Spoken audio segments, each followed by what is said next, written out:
Numinous Podcast with Carmen Spaniola.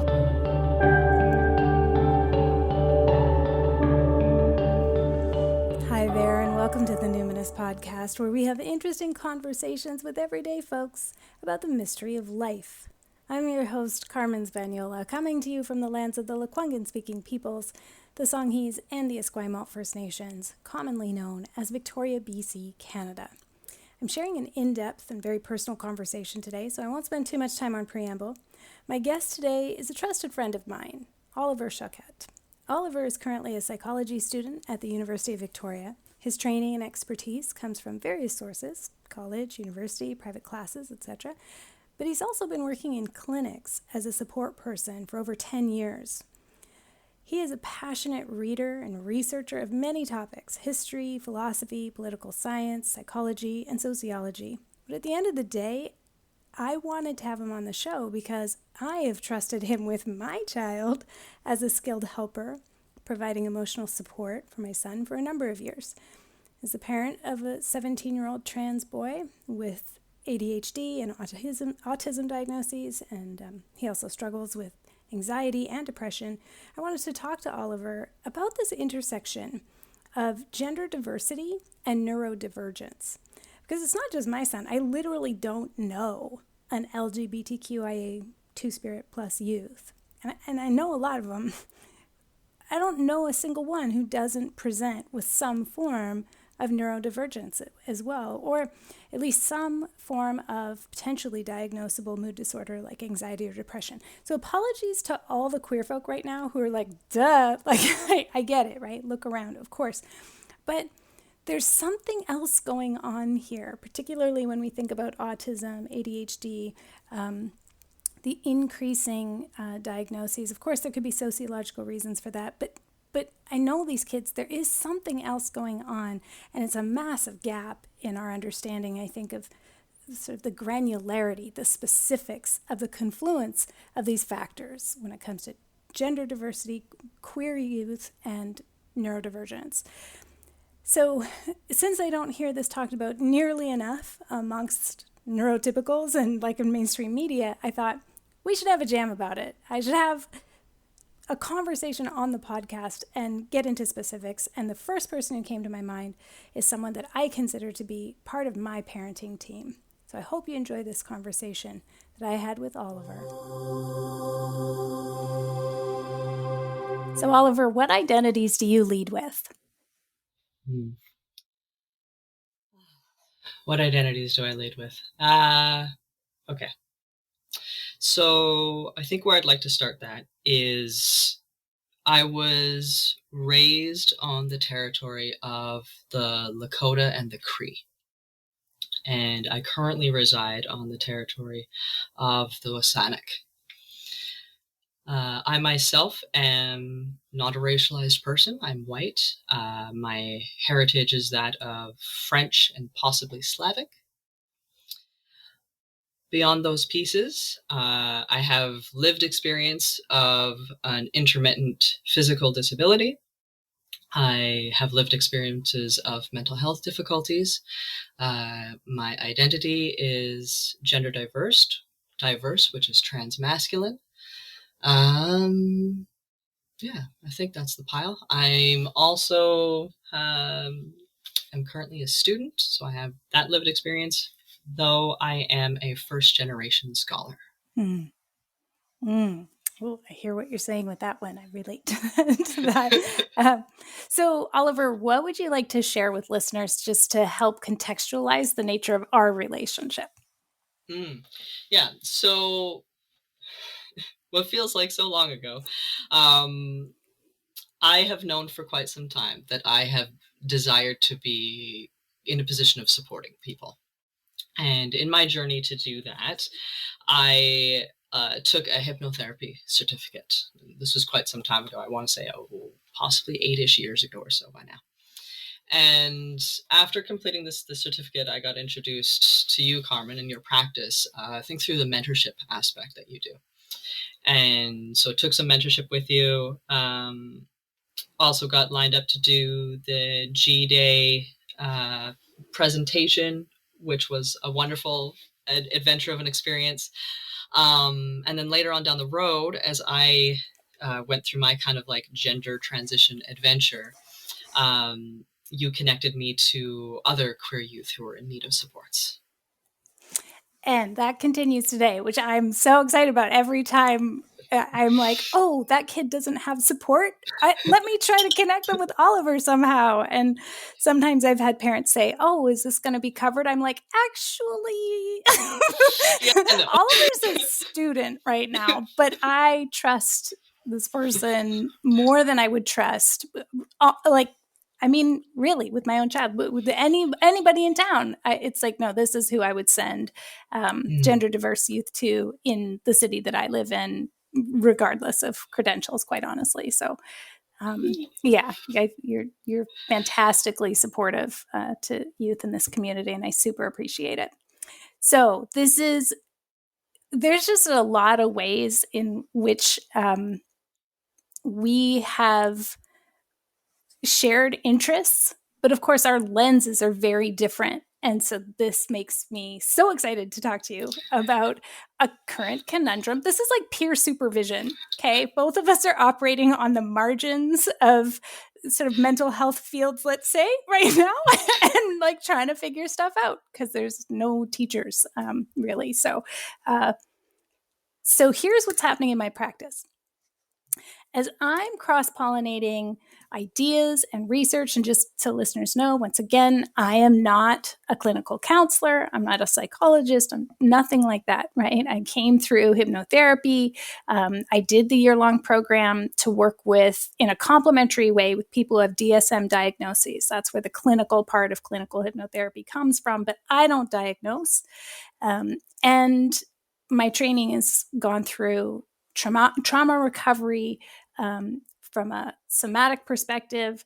My specialty, though, is attachment repatterning. So attachment theory, polyvagal theory, trance work, and working as a complementary provider to folks who have different diagnoses. However, a fairly large percentage of my clientele are youth, which is not something I seek out. It's just parents who are like, oh my God, please help my child. And like and my child won't go to, see a psychologist or what have you. And what do you know, along the way, my own child, at 14 years old, came out as, I'm not a girl, I'm a boy. And so I have had to have a rapid re-education in ways that I thought I was being inclusive and encouraging of gender creativity, and realizing like, oh shit, I'm way out of my depths here. I need to catch up. So I'm parenting a 17-year-old autistic trans boy with an ADHD diagnosis. And, I've got some awareness of these diagnoses. I have, these are not unknown to me. It's not like I hadn't already done research. It's not like I didn't see certain signs, but I'll be honest, it's actually pretty tough to tell the difference between somebody who has an avoidant attachment style, or perhaps, that's a strategy that they're using, and somebody who's masking autism. Like, it actually looks pretty similar in a lot of ways. And honestly, I don't actually always see a lot of difference in the presentations between this is a person with autism and this is a person with, some other kind of diagnosis. So, oh, I hear the kitty. Is that the kitty? Oh, I love That's it. the kitty. Okay. So anyway, all this to say, it's pretty rare for me to work with queer youth who do not have some kind of anxiety or depression. And I find that most of the gender diverse youth that I work with are neurodivergent. So I see this intersection here between autism, ADHD, gender diversity, anxiety, depression. And I know that there's emergent research in this area, but I don't always trust it. I'm always kind of like, it's just another kind of capitalist, imperialist, white supremacist, patriarchal view on youth. And also beyond that, a lot of these things actually look a lot like developmental trauma, so what I see in my practice among gender diverse youth is a fairly predictable cluster of comorbidities involving, of course, anxiety and depression, which we look around at the world and think, oppressive systems. Sure, of course, you're going to be depressed and anxious. But also, these comorbidities seem to include things like autism, ADHD, and then very frequently, especially as they get older, 15 to 18 years old, the onset of some form of nervous system dysregulation that becomes chronic. And it becomes chronic, either a dysautonomia or an autoimmune disorder like, for instance, POTS, postural orthostatic tachycardia syndrome, or CFSME, commonly known as chronic fatigue syndrome or myalgic encephalomyelitis.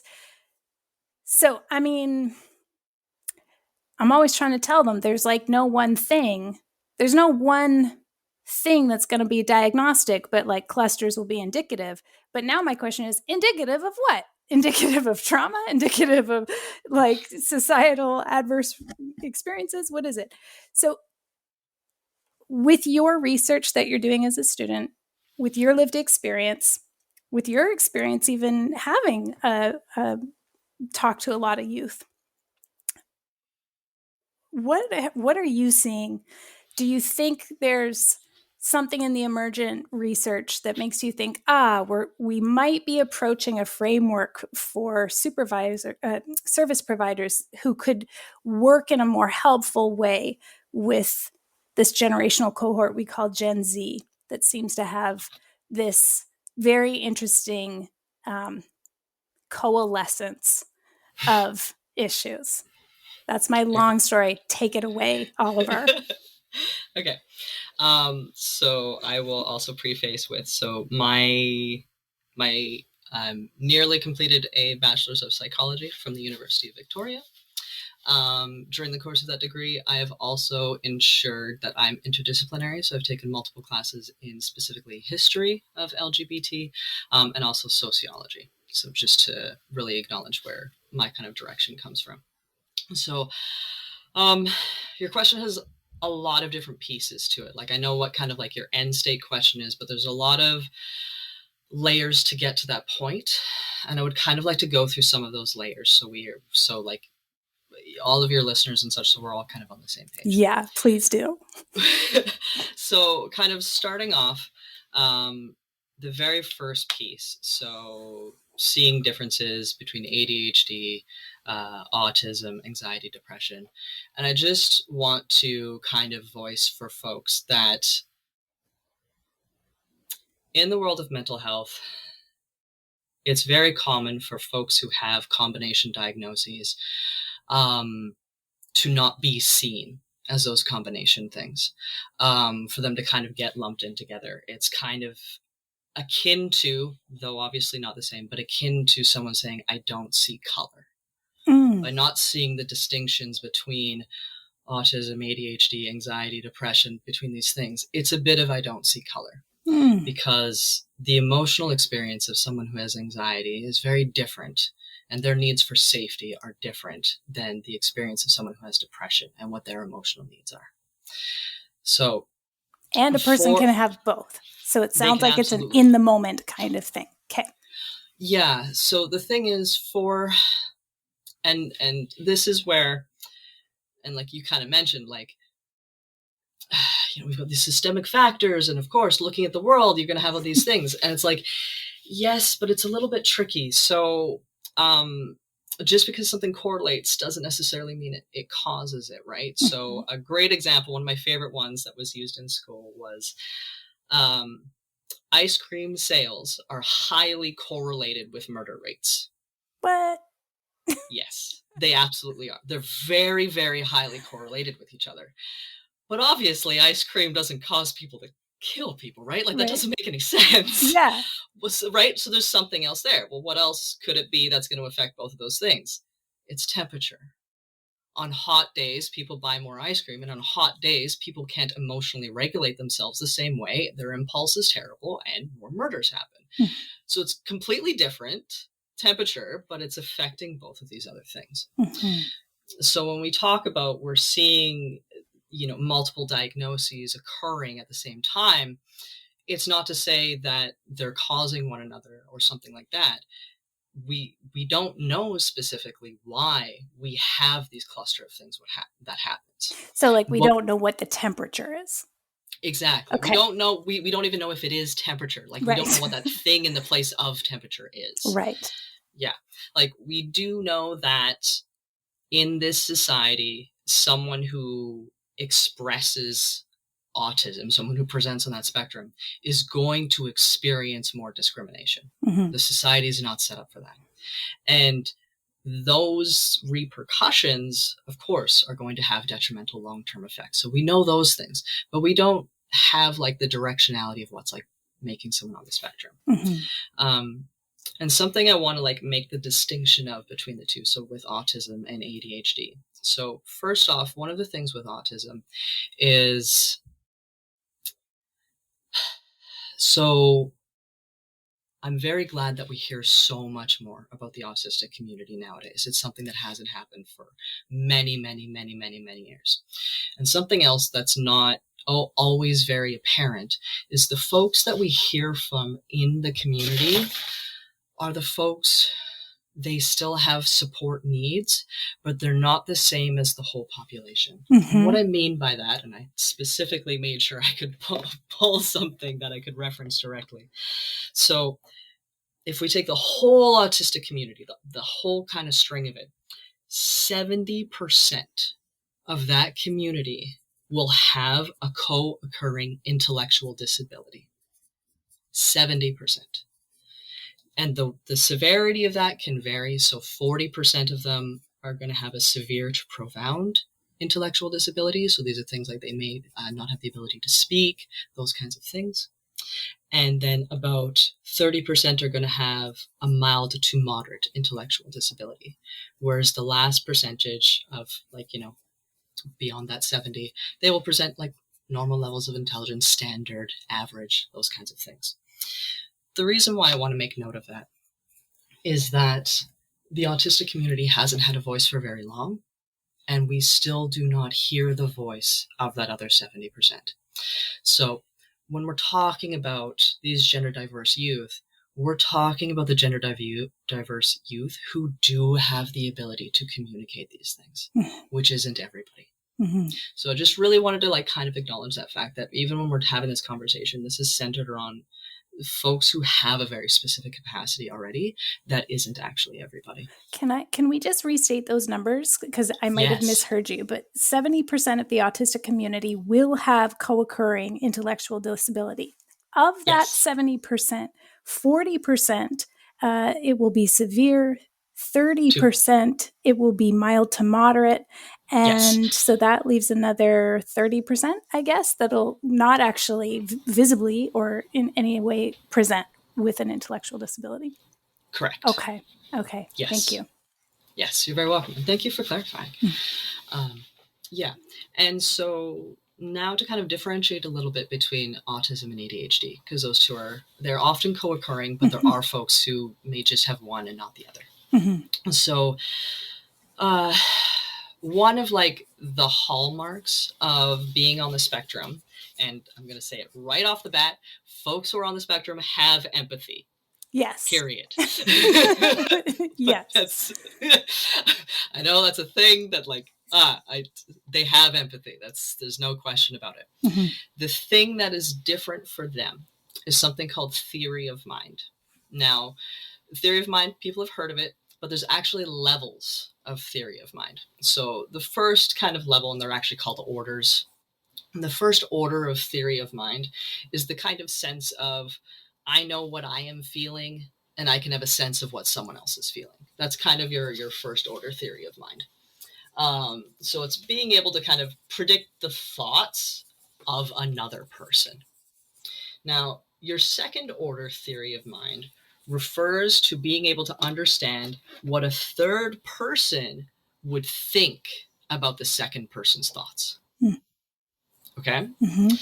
Now there's a third layer on top of that, and that's being able to think about what that third person would think about this situation. So it becomes almost these like nested sets of thoughts. So the thing is, for folks on the spectrum, getting to third order theory of mind is not super likely. It's possible. They may do it, and that's usually a product of masking, where they've been socialized to try to figure out, okay, what does this look like from the outside so I can do the thing that social norms tell me to do. So like, it's not that they can't, it's just that it is conscious effort to be able to try to engage in that. Mm-hmm. And that being said, there's neurotypical folks who also can't do it.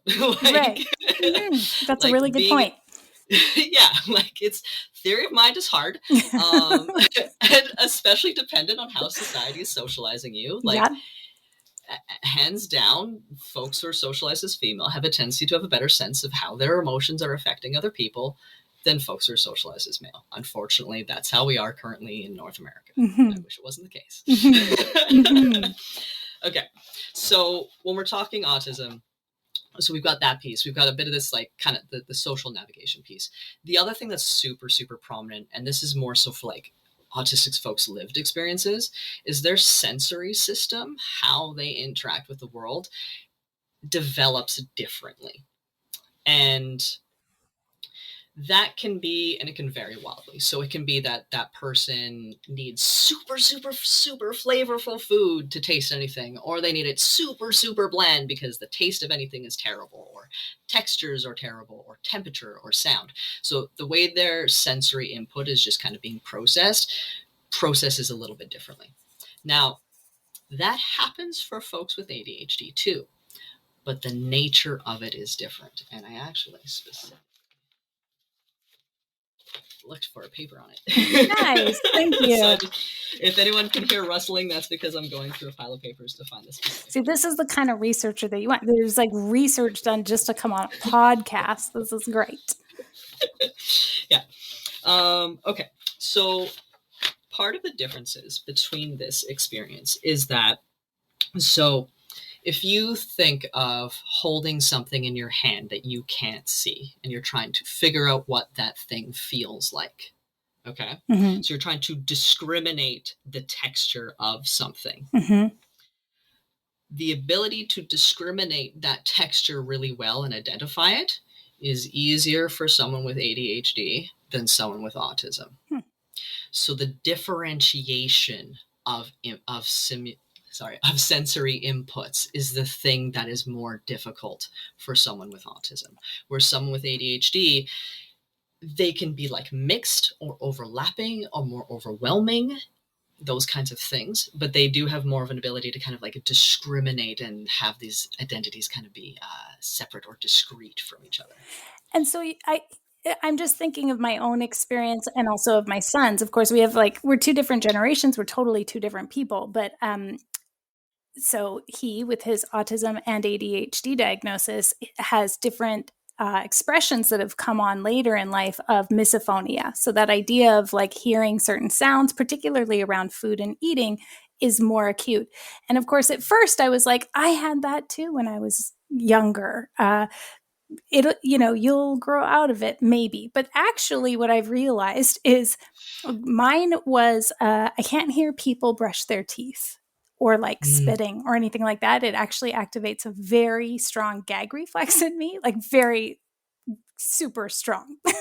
And so, going to, if I'm ever in like a dormitory situation or like washrooms like that and I can hear people, I can't go into that bathroom if somebody's brushing their teeth. So like I actually can really relate to that aspect of having certain sensitivities that are not just preferences. It creates a physiological cascade in my body that is so dysregulating. And yet I still wouldn't look at, if I go through the diagnoses and things too. I'm not autistic.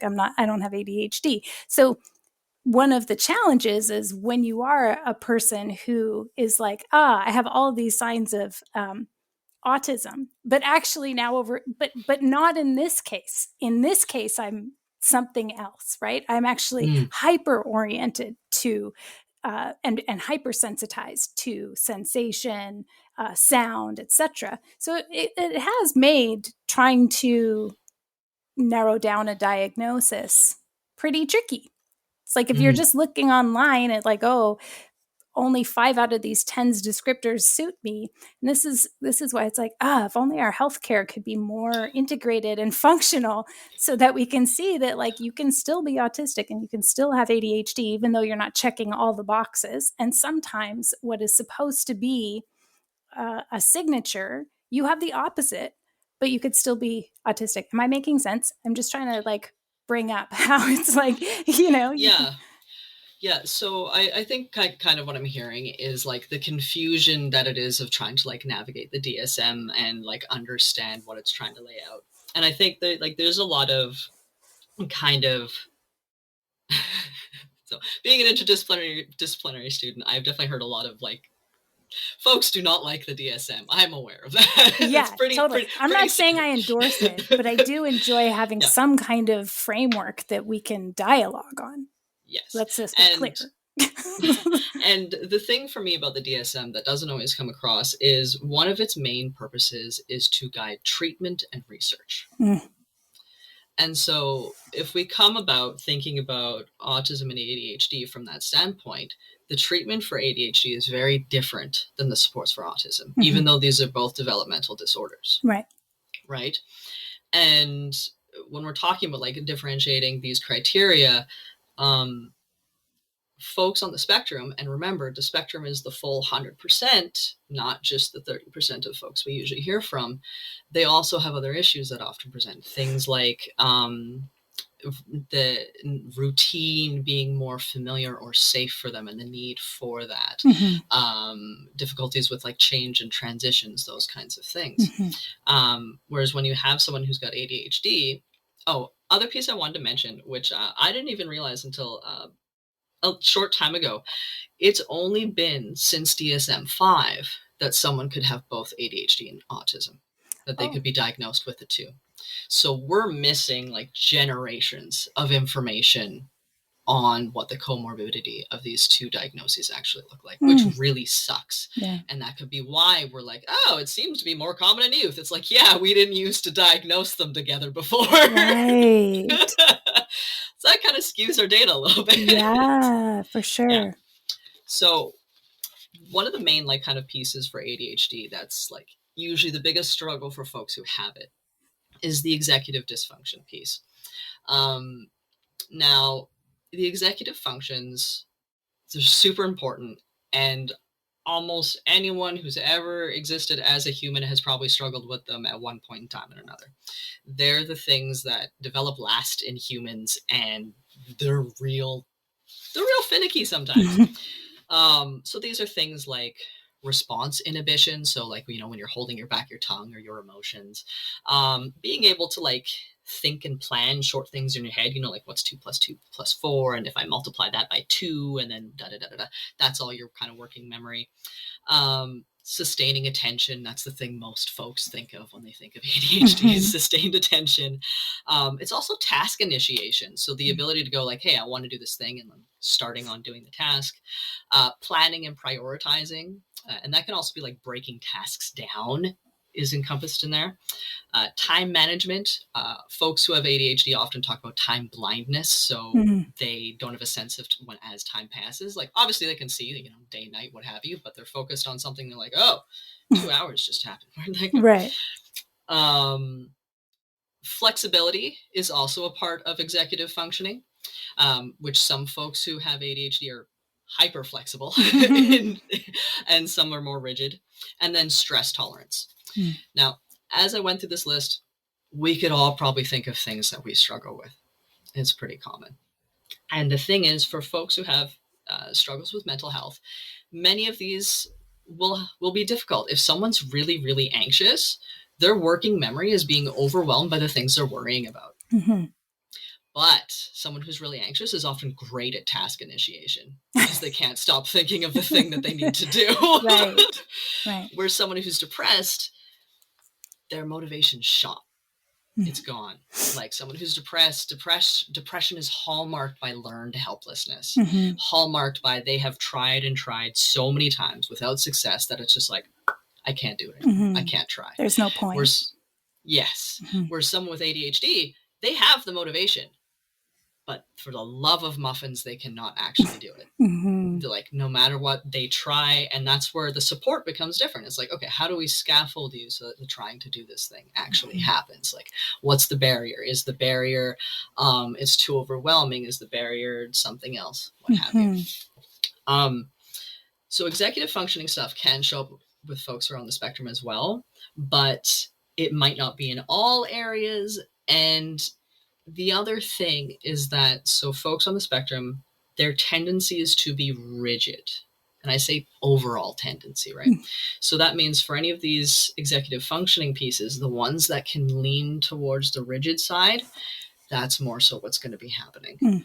Whereas the folks who are more ADHD, it's going to lean a bit more towards the flexibility side kind of thing.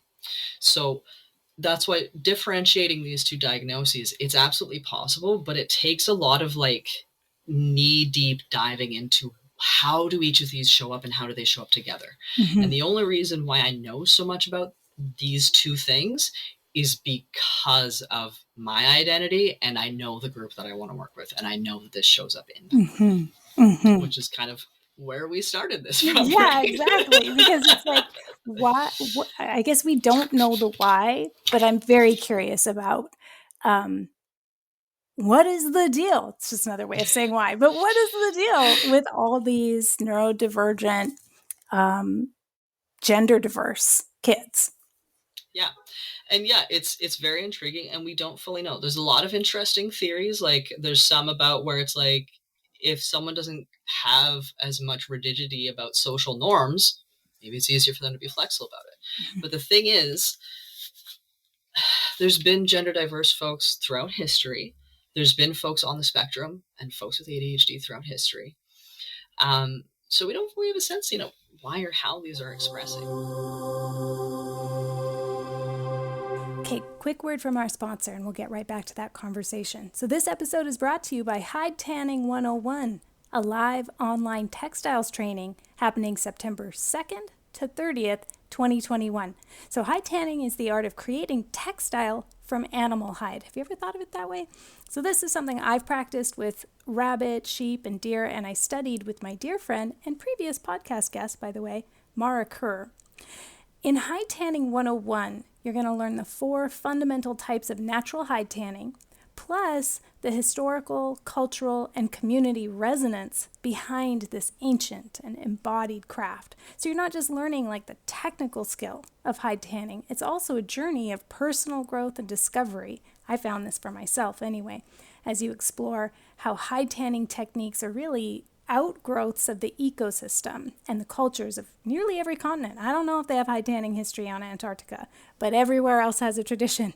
So with guidance on methodology and DIY systems, you'll be ready to dive into your own hide tanning practice at your own pace and use Hide Tanning 101 as a resource for your own learning journey. Hide Tanning 101 is hosted by Mara, as I mentioned, along with my other dear friend that I just love so much, Adele Arsenault. Mara is a settler hide tanner, herbalist, and teacher, and Adele is a Cree Métis hide tanner, artist, and facilitator. September is the first and only live version of this training, so that means it comes with added question and answer sessions, but also some very sweet raffle prizes for those who sign up live. There's a special discount code for listeners of the Numinous podcast, so just use all caps code NUMINOUS at the checkout to get 10% off tuition. Sign up at fernandroe.com, FERNANDROE.com. One of the other points that I wanted to make, because you had mentioned the attachment piece. Yeah. Yes. I've got all kinds of notes. That's why. Okay. So the attachment piece is interesting. So besides being a student, I do also, for, I want to say 4 years now or something. I've been doing part-time work, also doing one-on-one supports with folks with disabilities. That's the other reason why I know so much about autism, because I've supported a lot of folks in varying locations on the spectrum with autism. And one of the most interesting and kind of surreal, it's also a little bit heartbreaking, things that I've observed is how the person will be expressing their attachment, and they will be expressing their care, and they will be expressing those things, but they're not coming across in the same way that the other person would receive that. So I'll use an example. So there's a person I supported who very, very low verbal, could express verbally, wasn't necessarily their preference. And so I often communicated with body language, and that's often how they communicated. And something that I didn't realize I had automatically picked up on is that when we would sit down to eat, this person would just scan across the room, just staring across the room. And if I didn't catch their eye, they would just keep doing it back and forth and back and forth. And so I started, when they would cross over me, just okay, making eye contact, connecting. And that was it. That was their way of expressing that they were looking to connect with me, and that was their way of connecting with me. Quite some time later, because I just became used to doing this, okay, this is how this works. Quite some time later, I talked to the parent, and they had no idea what that behavior was for. It never really registered for them that that's what that person was looking for, because it was so different than their other kid. And so it's really tricky because, when the original attachment research happened, like way back, I want to say the 70s? Yes, maybe Bowlby in the 50s and Mary Main and them in the 70s, yeah? Yeah. We don't know if any of those folks were included, if they were on the spectrum or not. And so we don't fully know what their behaviors are going to exactly look like. And we already know that their social framework functions a little bit differently than a neurotypical person. So when I think of attachment, folks who are on the spectrum or have ADHD, they're going to have the same, reasonably within the realms of, like, dependent on if other stuff has happened to them, they're going to have the same presenting attachment patterns as a neurotypical population. Where the difference shows up, so and I kind of just want to hallmark something that you had mentioned was the avoidant attachment. So one of the hallmarks of avoidant attachment is if that person tries to tune into, actually, I'm going to back up. So on the attachment spectrum, you can have dismissive avoidant or fearful avoidant. So fearful avoidant is also referred to as being disorganized in the UK. And dismissive avoidant is your kind of like the most... I'm fine. Exactly. Yeah. Kind of, they're the most disassociated, realistically. And so for the dismissive avoidant, if this person tunes into their emotions, they will freak out. Right. For the sake of, like, stereotyping, it's very hard and uncomfortable for them to tune into their emotions, which is different than someone who is masking their emotions because it doesn't feel safe to express them. Right. So when you have someone with on the spectrum, masking for them is hiding their stims, hiding their methods to self-soothe because they know that's not going to be perceived well, kind of thing, which is different than someone who has that the dismissive attachment. Now, the reason why I mentioned disorganized attachment. So disorganized attachment in your, like, quote unquote standard normal population is maybe 1%. It's pretty uncommon for folks to have disorganized attachment, relatively speaking, amongst a large chunk of the population. When we look at a clinical population, what I mean by that is folks who are more likely to be connected to medical services and inpatient services, the rate of specifically disorganized attachment goes up. And that range starts hitting anywhere between like 40 to 50%. It's going to vary. Folks who are gender diverse, their attachment styles are most often disorganized and anxious avoidant. So what you're seeing of a lot of gender diverse folks, having attachment difficulties, that is a trend. Absolutely. And it's a very unfortunate trend. And there's not a lot of research on it. I would theorize as to why. We live in a society that doesn't support gender diversity very well. And so these folks end up not relating well to the people around them. And also their instances of like childhood ACEs and all kinds of shit is real high. Even if you just compare gender diverse to the rest of the LGBT community, their rates are still higher than the rest of the community. Okay, so I've got a couple of things.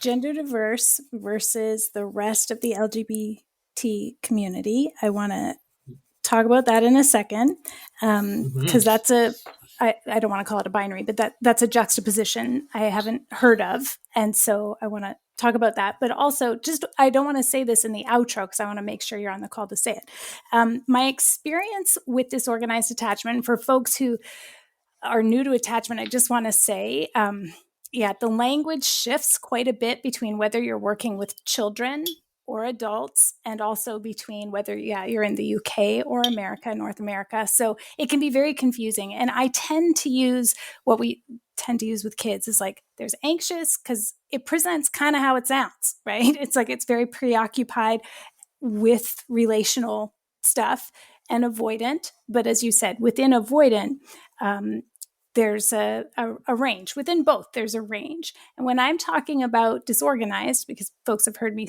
talk about it on different podcasts, specifically with Alexandra Stain around totalitarian regimes and cults, also with Matthew Remski, and also in the episode with Patty Elledge. When we're talking about disorganized attachment there, it's that somebody's had a life blip, something's happened that has disoriented them, disorganized their sense of stability in relationship. And so it presents as very kind of come here, go away. It's a very confusing relational field to be in, because on the one hand, they like want to be with you, but on the other hand, they're like, fuck you, I don't trust you. So, however, what you're describing, Oliver, is that very few people have disorganized attachment as their default attachment, whereas many people fall into blips of disorganized attachment and sometimes get carried into vulnerable situations because of that.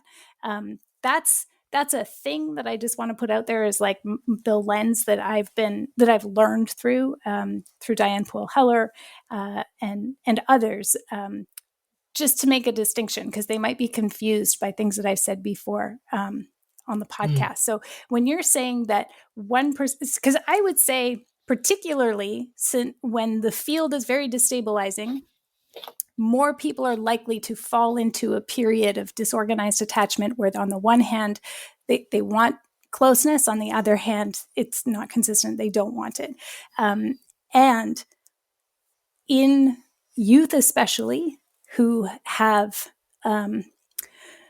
mental health challenges and comorbidities, the chance of that being a disorganized attachment field is extremely high. There's no way for it to not be. There's just going to be kind of crises and things that happen that create a lot of turmoil in the field. And so I'm kind of wanting to share that with parents so that they're not like, oh my God, my child has this very rare kind of attachment style and it's never going to change. Attachment styles are actually strategies. They change depending on the context. They change depending on your relationship with the person. They're not fixed. They're not traits. They're just like states and strategies that we use to survive, to get through things. So I just want people to like not worry too much about that.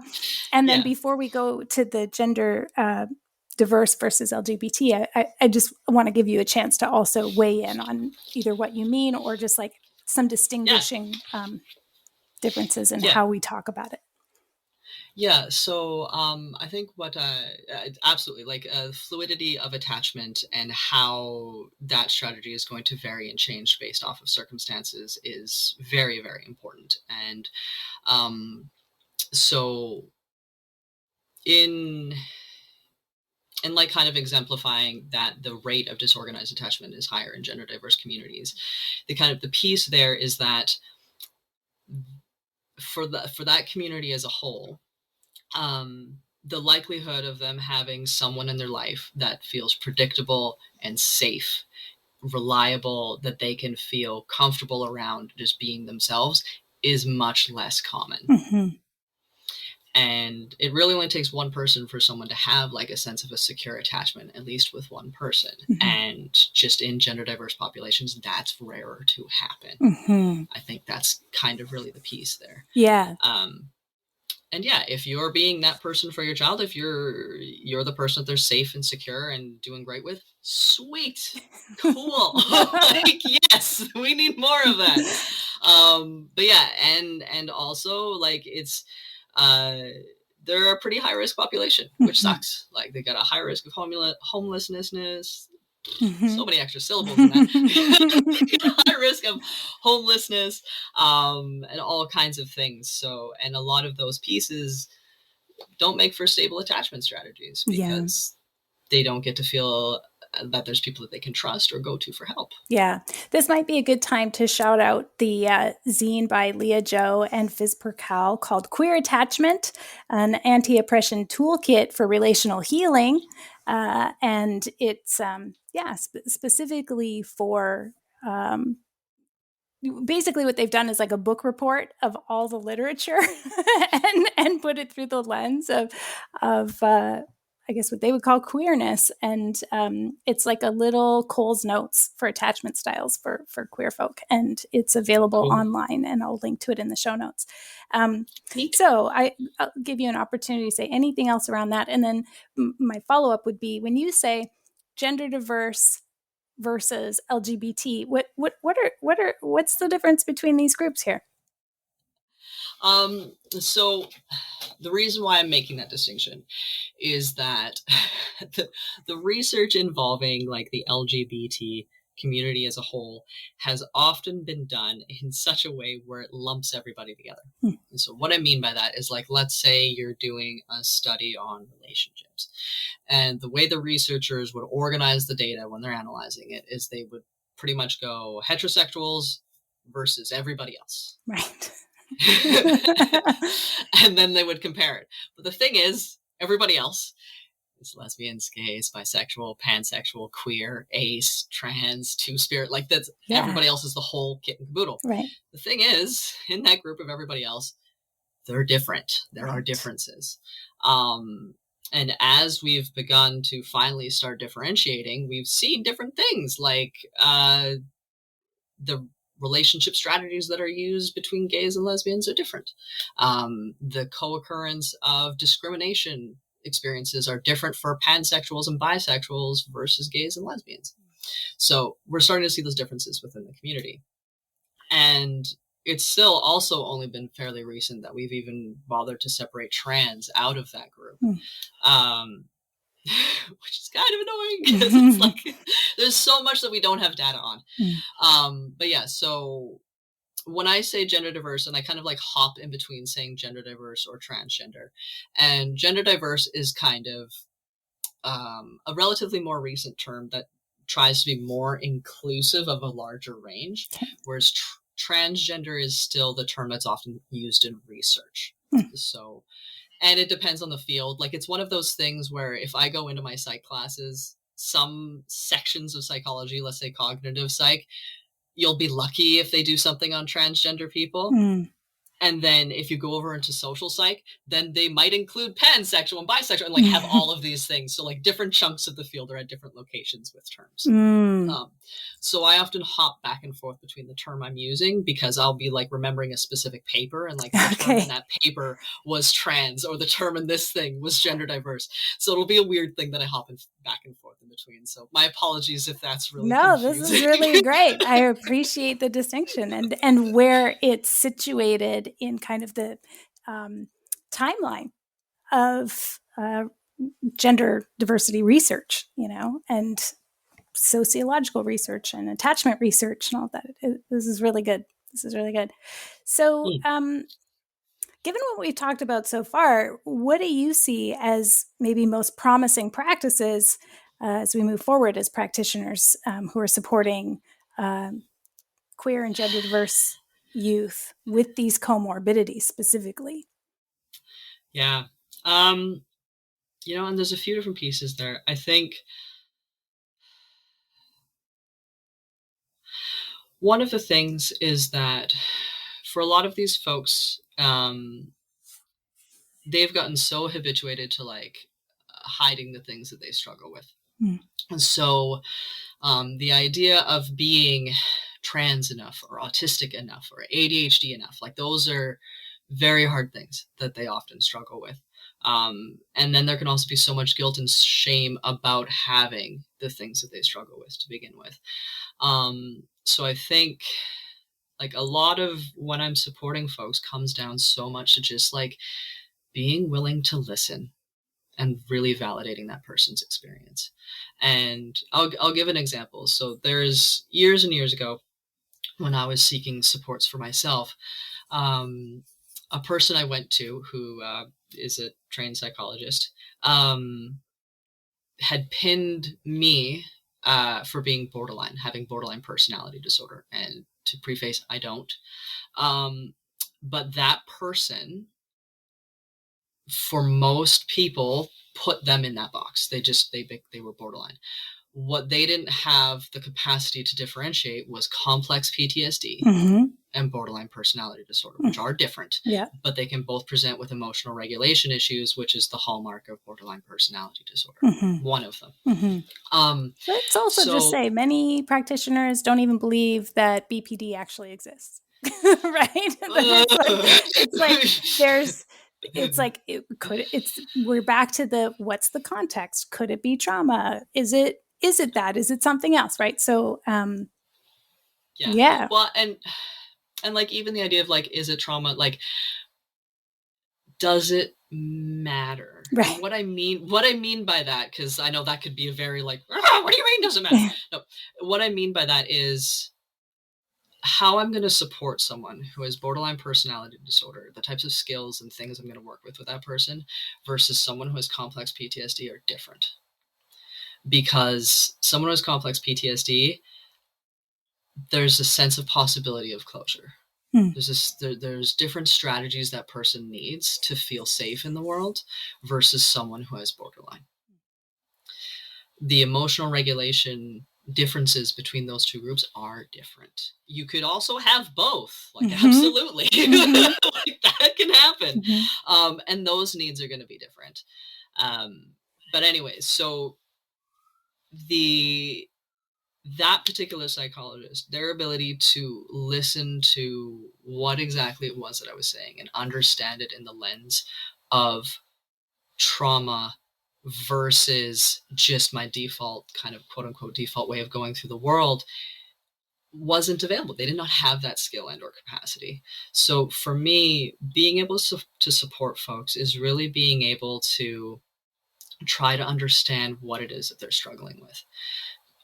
So for folks with executive functioning, someone who has ADHD externally often looks like they're depressed, especially if they're not getting supports for their ADHD. And one of the big differences is they will still have motivation, but they can't do anything about it. And eventually they can also have depression on their ADHD, but that will still look different. If I think of even in the training that I'm taking now, I had to do a transcription of a session and go over word by word what I was doing. And I've been supporting folks one way or another for 10 years.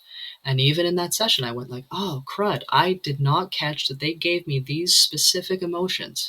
I didn't pick up on them, you know? And I do the best I can to be attentive, and we can't always. So to me, that's like a really, really big piece. Like a lot of what I do is just going like, wow, it sounds like when you're struggling with this piece, it feels like you're up against a wall and you have no options. And that can just be the huge relief. Mm-hmm. And it's hard in the context of like, yes, we live in a society that has a lot of problems and they're kind of just getting worse. But at the same time, is that what that person really needs to hear in that moment?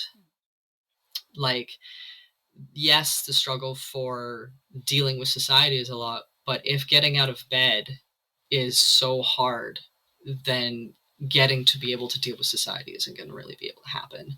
And in this moment, what this person needs is strategies to get out of bed. And I say that because there's a lot of energy and emphasis on like, yeah, like let's fix the system, let's do the thing, and if we do that, we'll have less problems. It's like, yes, in the future, but how can we get you out of bed right now? And being able to really like keep those pieces like present and in perspective, because even with these folks, when I'm supporting them, it's very easy. And if anyone has any amount of anxiety, it's super easy to pop into the future or pop into the past and not get into like, oh, but what I need in this moment is to actually feel seen, which is very different. Yeah, I see you're making notes, so I'm gonna like. Well, it's making me think about. Well, first of all, so you're talking about listening and validating, and I kind of want to address parents specifically. Like, really, it is about attunement, and that your child could have multiple diagnoses. They could have a social context that's really challenging. The world is as it is. And ultimately, like when you said, does it matter? It's like, yeah, ultimately it's like there's this funnel and we're going to funnel down eventually to this person's nervous system. And not to be all like, pointy headed about it, but like ultimately, like, yeah, queer youth are going to have the same attachment needs, but depending on their challenges, like, yeah, maybe kind eyes isn't going to work as much as it will with somebody else, but they still need that like fragment of a second of contact, right? To know that you're there and you were looking back at them. And so, we're going to try to attune, and your child may not need what is natural for you to offer, but these are skills we can learn. And ultimately, the blessing and the curse is we actually don't have that many skills we have to learn. It's like basic attunement is going to be kind eyes, like, an emotionally resonant voice that can meet and match someone, safe touch if they want it. So understanding about consent and like tracking that, shared rhythms, which could be routine, which could be turn taking in conversation or not. It could be body language, as you said, and like ingestion behaviors, which even if they have pretty severe food stuff, they got to eat and drink, and they need to have safety and non-judgment around that. So like essentially it's all going to funnel down no matter what the diagnoses are. And like you said, like you're not always going to get it right. And thank goodness for the Good Enough Mother studies, right? Of what, I can't remember what his name was, but anyway, that like essentially it's not 100% attunement to your person that creates secure attachment. It's like, oh, I've misattuned, but I've come back, or I've come into repair. So it's the losing and refinding. And that as long as we're there to repair and we're tracking even when we're fucking up, then the studies show that you only need to be good enough. You only need to be attuned like somewhere between 25 and 32% of the time, and there to repair when you fuck up in order to tip that relationship into secure attachment. So I'm kind of speaking specifically to fellow parents of gender diverse youth who have multiple, diagnoses and are like, I'm bringing the kind eyes and I'm trying to do all this attunement stuff and work with their nervous system because I know they need to know I'm there and it's not landing. But you know what? Like, you can kind of shit the bed a bunch of the time as long as you're there to repair and you're like, and they see behavior change and they see growth. So I just want to like encourage parents that if you also have we've gone through so many psychologists and family therapists and, and ultimately it's going to be about rapport and attunement. And so this is why I say I send kids to you, and because you're really good at attuning. So I just wanted to throw that out there, that like most promising practices are educating ourselves as adults about what our attachment style is, knowing what our nervous system is doing, and how our mirror neurons, and like and learning how to track ourselves and others. And then we can be with whatever they tell us without freaking out and trying to fix it all the time. And also not dismissing it as like, well, that's just the world. And I know I walk a fine line with that a lot. And so like, I want to throw it to you and also ask what you think when you become a certified practitioner, like what you're going to be, what's going to be in your bag of tricks when you're working with kids. So just before I hop on that, I want two specific things about, I guess like attachment strategies, quote unquote, for folks on the spectrum and folks with ADHD. Body doubling is a thing that is a great way of showing attachment and connection. And for folks who may or may not know what that is, and I do not know what the technical term is, like this term has literally come out of the community, body doubling, which is that two folks are sitting in the same space doing something, but they're barely, if at all, interacting with each other. So this is their, in old shows, it's like two folks sitting on different couches, both reading a book at the same time. That's body doubling. And for folks on the spectrum or with ADHD, that is connection. That can look like connection for them. It can be one person playing a video game and the other person reading a book. It can be two people working on a paper in the same space. And that is a form of showing connection and value to the other person that's there. Mm-hmm. So it's kind of a form of shared rhythm, right? It's like, here we are, we're just breathing. And like, I can be here and regulate myself knowing that you're there. I'm not auto-regulating by being like, oh, you breathing is like taking me, I need to go into my own world to self-provender all my emotional needs right now. It's like, no, you're sitting there, you're doing your thing, I'm doing my thing, and the connection is here. Or we're trying to accomplish a task. That's where I've heard about body doubling, is like, we have different tasks we've got to do that we're having a hard time getting that motivation or whatever. Can I tell you a quick story about body doubling? Sure. Is that okay? Yeah. Okay. So I'm aware of this concept, and I have asked my son if he would like ever help with that. Of course, he's always like, no. And I had asked my son to do the illustrations for my forthcoming cookbook, because this is totally his wheelhouse, right? He's a total artist. And if I say, hey, could you draw a sheep? That would take him like 15 minutes. Whereas me trying to learn how to digitize a photo, like it's not my wheelhouse to take forever. And at first he said no. And I was like, I receive your no. Okay, I'll just like build in time. But then a few things came up, and I had about 2 months out before my deadline and said, look, I know you've said no. And now, though, I'm coming to you with a request that I can't receive a no for. And I know this is going to freak you out. So I'm going to like try to support you however you can. But I am like really up the creek. I need your help. Will you do this for me? As like, I never ask you for any kind of like thing. I do so much. I need you to do this. Yes, this is mom guilt. Yes, this is maximum pressure for you. And he was like, okay, fine. So he said yes. And then immediately committed himself to this art trade thing on Instagram, where he had to do like 30 commissions for people in 30 days. And this is, okay, so now it's getting down to the wire. Now we've got 6 weeks. But I was like, okay, that's cool. Like, so of course that sends his whole ADHD of like, I have to hyper focus on this, and I'm like super stressed out about it. And I was like, that's fine, because we've already done the math. We know this is going to be maybe 6 hours of work for you to work on my thing. So you'll get through your 4 weeks of stress. That's fine. You love it. And then you'll have some recovery time. You'll come back to me. So then I notice in those 2 weeks, he's plunging into depression. And I'm like, hey, I know you're feeling a lot of pressure over these photos, these pictures. Could I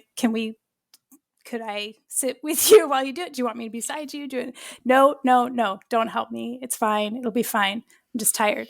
Okay. It's 36 hours till my deadline. Yeah. Who texts me at 12:30 a.m.? It's like almost 1 a.m. I can't. I'm so depressed. I can't. It's too much better. I'm like so upset. I'm feeling. I've never thank goodness he was in a different house. He was at his dad's house, because I've never felt such a strong, are you fucking kidding me? In my, I'm working towards the biggest deadline of my life. I wanted to, I was losing it inside. And I managed to say, like, wow, naturally, I'm super angry and upset. I'm going to probably hold this for a bit. But here's what's going to happen.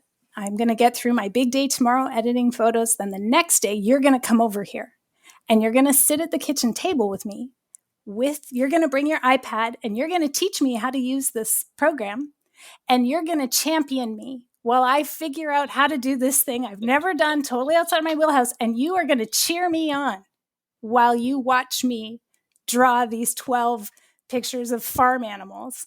And you're going to show up at a good time. You're going to do it. Yeah. And he was like, okay, that's great. So he came over and that is what we did. I was like, you're going to watch me at the 11th hour do a really hard thing while I'm freaking out, do it anyway. And you're going to just like cheer me on the whole time.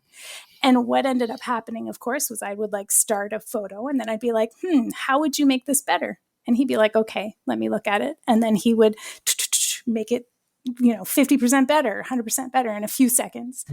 And we had 6 hours of work to do. About 4 hours in, he was like, it's kind of like he'd been sitting at the table the whole time. Never seen him like outside of his room for this long in like months. But he sat there, he did it. And after about 4 hours, he was like fading. And he was like, I could just do these last 6 at night. And I looked him in the eye and said, I'm sorry, I can't trust you with that.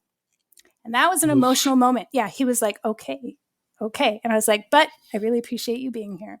And he was like, okay, great. And so we did 2 more hours and it wasn't so bad. He was like in a good mood. He didn't crash out the next day. He was like, I'm kind of tired, but like, I'm okay.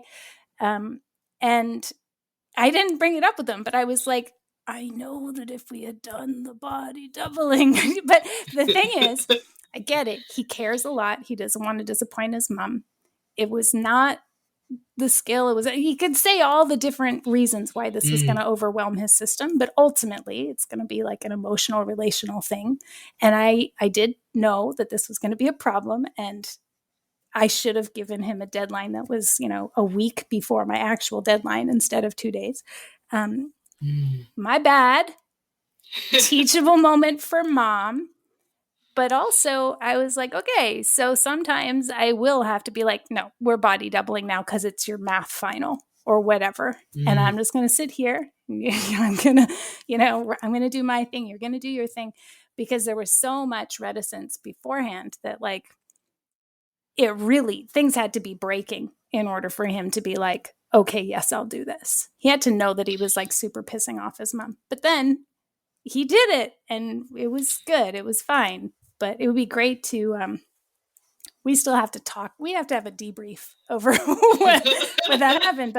But I was impressed and very amazed at how well he was like, yes, I will do this for you. And showed up, and there was like no sulkiness, but, and then he just did it and it was fine. He didn't freak out. Like, he's in his wheelhouse doing the art. So when I'm like, here, help me with this amanita mushroom, he's like, no problem.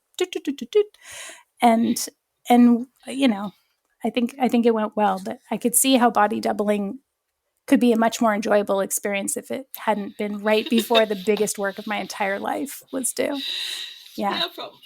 Yeah, totally. But yeah, body doubling can be really effective. And it sounds like part of the piece is about like scaffolding away where it's part of a regular routine or something where like it doesn't have the extra pressure. It's novel, but not so novel that it's overwhelming. And like that's the tricky fine line when you've got both autism and ADHD, right? Like there needs to be a certain amount of novelty, because that's the ADHD needs a little bit of newness, but not so much novelty that it causes shutdown. And that's like kind of your this is where the attunement is, right? I'm like, look, and even though I named it and was like, I know this is going to be a problem, but we have 8 weeks to figure this out. What do you know? That didn't help. Well, and it's tricky because like dependent on the person and where they're at, the idea of problem, it's then like, oh, is it am I the problem? Am I like what? And for folks on the spectrum, that piece goes like so many different places.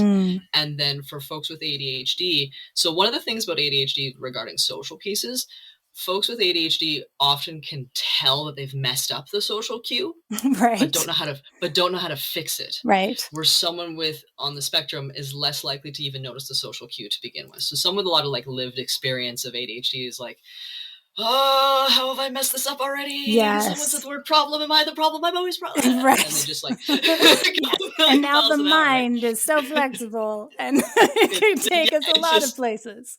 Yeah. Yeah. And like on the idea of that kind of like body doubling almost, one of the folks I supported, he used to have troubles with eating, like just they had a very complicated relationship with food, which is really, really unfortunate.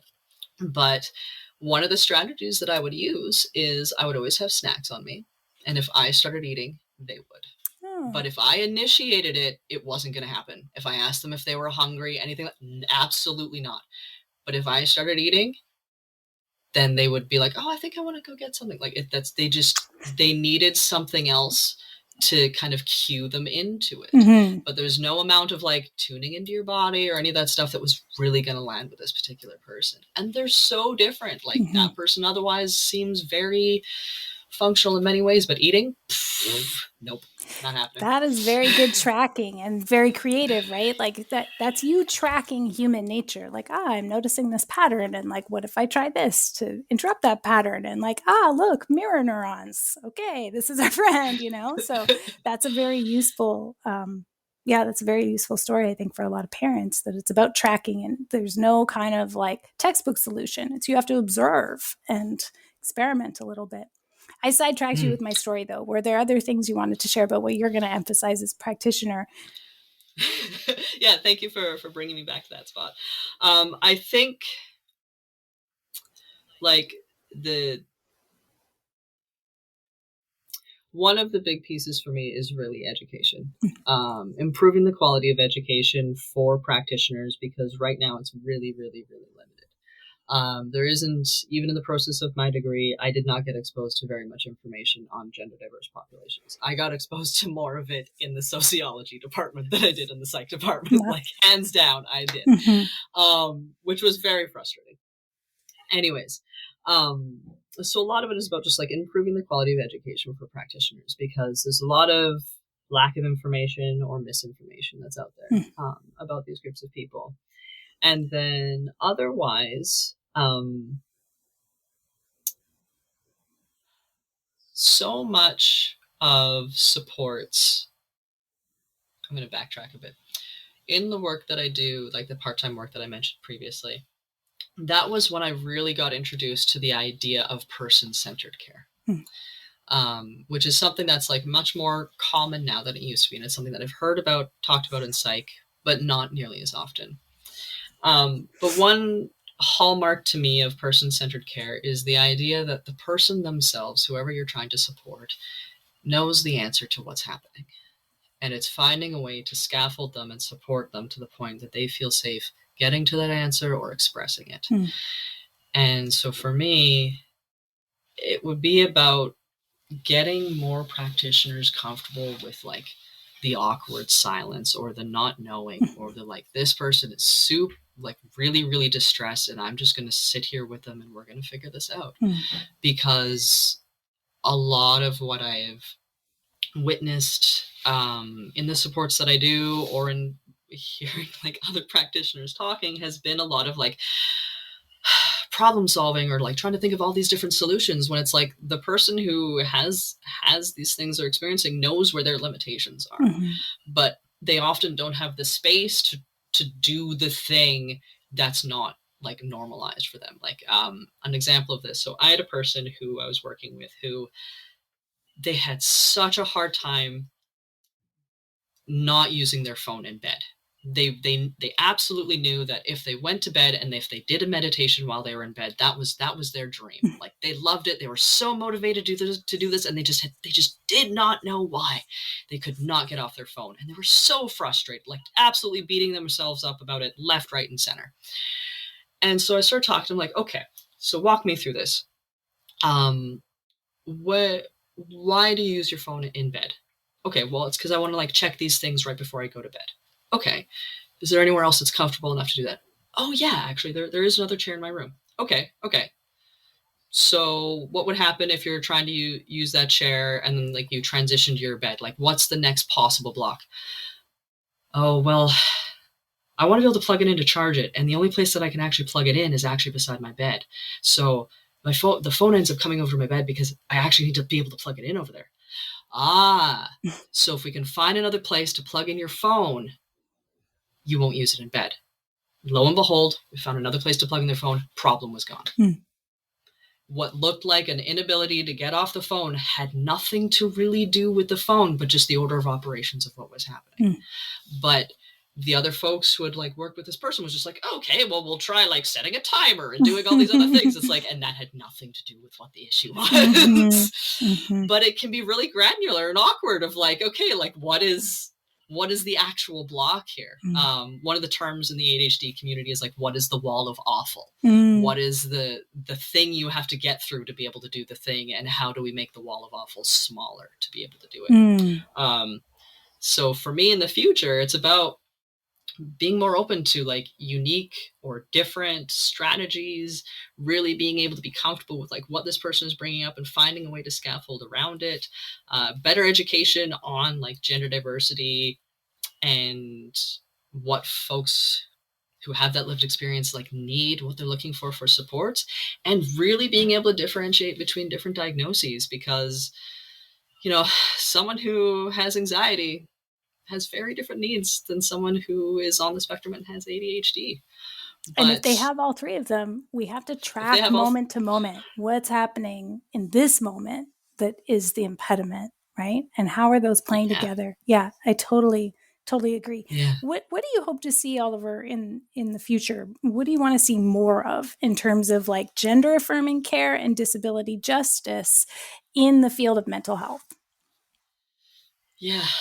So, I can't actually speak much to disability justice, and I'm going to be real honest with that. I don't have enough lived experience in that community.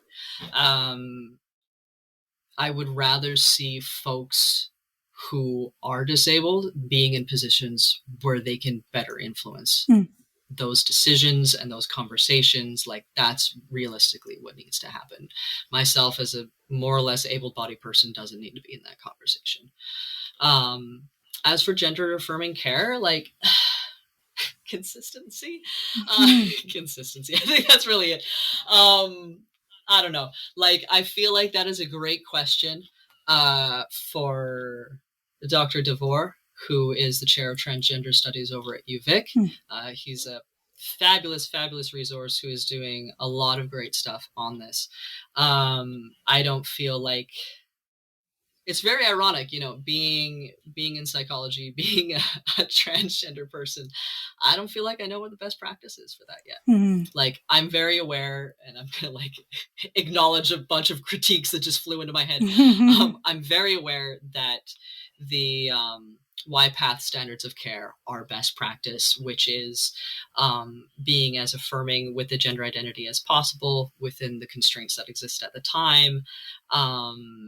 Having the person take the lead, like I understand those standards of care. What I'm meaning is things like, I think for me, it boils down again to like training. How do we improve the training of practitioners? So if they have someone showing up who is gender diverse, that they don't start questioning them. How do you know? Right. How are you sure that you're gender diverse? Because even if I think of myself, that happened with like 3 different therapists where it's like, no, I've known since I was like pretty young. And even that story isn't the same for all gender diverse folks. Gender dysphoria doesn't happen for everybody. Like these are things that we need like just more education about. I guess, and if I want to be specific, having more representation, teachers who are gender diverse, faculty who are gender diverse, examples in school that are used that are gender diverse, like those kinds of things. For me, gender affirming care is just an extension of those facets. And also like addressing the terrible socialization norms that happen already would be great, because that's also going to improve gender affirming care for everybody. That's where it gets like really intersectional. Like there's so many different systems that can really influence this. So in the moment with a person, it's more about like, okay, what it is you're experiencing, how do we make this easier for you? Thanks. Okay, so last question on the podcast. You know it's coming. Seems tangential, but I feel like it's like always in the background. So given the world as it is, Oliver, how do you personally cope with grief and rage? I garden. Nice. It depends. It depends on what the grief and rage is about. Yeah, like sometimes I sleep, sometimes I make TikToks, sometimes I garden, sometimes I play with my cat. It really depends on what it is. Sometimes I just get really, really frustrated and I don't know what to do with myself. So like, I find if I've been knee deep in academia and reading 5 textbooks and trying to write a paper, then gardening is the easier thing, because I've been so cerebral for like so long that I need something physical to do. But if I've been doing so much activity, then just getting to hide in my head works better. I can't say there's a specific thing because it changes so much. If it's seeing another ridiculous bathroom bill or something, then that's usually just going to be me being like, ah! But if it's something like, oh God, I don't know, a forest fire, then that's probably just going to be like some tears and then going to tend to some plants so I can feel like I have some agency. So, and I guess that's probably the big piece there. What can I do so I feel like I have agency right now? Yeah, thanks for connecting those dots for us. I like the tending to the plants. I resonate with that until I get out to my roses, and then I'm like, oh, I'm so frustrated. It is a good distraction. It's like, here's a little place I can sort of try to play God and make you healthy. God damn it. Yeah. Yeah, and all the little things you can kind of nitpick at, right? Totally. Weeding. It's so therapeutic. Yeah, I resonate with that. Well, thank you so much, Oliver. This is a great conversation that I think I needed to grow 5 years up for us to be able to have, but I can see how I feel a real affinity and connection, and just like interest in how you see the world, and really appreciate your manner of approach and the way you express. And like I said, I trust my child with you as a member of my village that's helping to raise him up. So, thanks so much for agreeing to come on the show and share your perspective with the rest of the world. Yeah, well, and thanks so much for having me. I'm delighted to have been able to engage in this, and like even the process of like coming up with all like the different notes and things, like it's very delightful, because a lot of these are pieces that I've wanted to talk about and address. So it's nice to have the opportunity. Thank you. Awesome. Oliver is going to provide some links to their source material, and once I get them, I'll add them to the show notes. I'll also add some accounts that I like following on Instagram for psychoeducation from actually autistic people and folks living with ADHD and other things. Hey, 5 listeners in Hawaii. Thanks for being here. I'm totally tickled to see your unique user downloads this week. You're awesome. Thanks for your support. I wish I could thank you by name. Hey, okay, everybody, if you're a listener who'd like to be acknowledged by name in my listener shoutout segment here, tag me in a post on Instagram. I'll totally do it. You can find me on Insta at Carmen Spaniola. Go to my website to find out how you can access nearly all of my current offerings for one low monthly membership in the Numinous Network. You'll find all the details at carmenspaniola.com. CarmenSpagnola. Until next time, take care.